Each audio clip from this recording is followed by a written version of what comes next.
మన కొంచెం మన వైఎస్ నగర్కి సంబంధించిన గుడివిజంగాల కాలనీలో దాదాపు 80 మంది అస్వస్థతకి గురైనారని తెలిసి ఈరోజు వాళ్ళని పరామర్శించడానికి రావడం జరిగింది. ముఖ్యంగా ఎన్నో గతంలో వైఎస్ రాజశేఖర రెడ్డి గారి హయాంలో శిల్పమోహన్ రెడ్డి గారు ఉన్నప్పుడు ఇక్కడ వీళ్ళందరికీ కూడా స్థలాలు కేటాయించి హౌసింగ్ శాంక్షన్ చేసి ఈరోజు ఇళ్ళన్నీ కూడా శాంక్షన్ చేసి మరి తర్వాత హయాంలో వైఎస్ఆర్ సిపి హయాంలో ఇక్కడ ఈ రోడ్లన్నీ కూడా పూర్తి చేసి దాదాపు ₹1 పనులు ఇక్కడ చేయడం జరిగింది. అలాగే ఈ ప్రాంతం బాగుపడాలంటే ఇక్కడ ఎడ్యుకేషనల్ ఇన్స్టిట్యూషన్స్ రావాలి.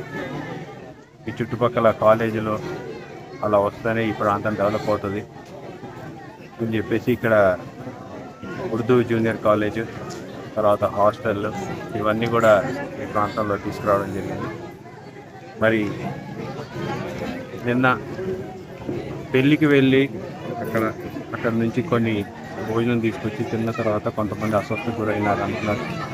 మరి కొంతమంది ఏమో ఏం ముట్టుకోలేదు అయినా సరే మేము కూడా అస్వస్థకు గురైనారని చెప్తున్నారు.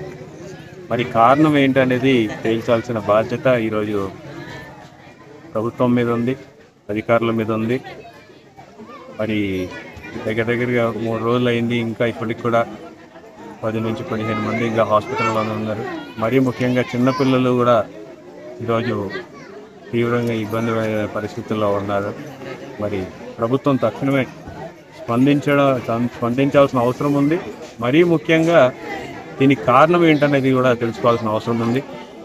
మరి మంత్రివర్యులు ఉన్నారు, కమిషనర్ గారు వచ్చినారు, అందరూ పర్యటించి వెళ్ళినారు. కానీ ఇక్కడి సమస్యని ఎప్పటిలోగా పరిష్కరిస్తారని చెప్పేసి ఇక్కడ ప్రజలందరూ కూడా హామీ ఇవ్వాల్సిన అవసరం ఉంది. మరి బాధ్యతని విస్మరించకుండా ఇక్కడ ఉన్నటువంటి మౌలిక సదుపాయాలు కూడా కల్పించాల్సిందిగా నేను ప్రభుత్వాన్ని డిమాండ్ చేస్తా ఉన్నాను.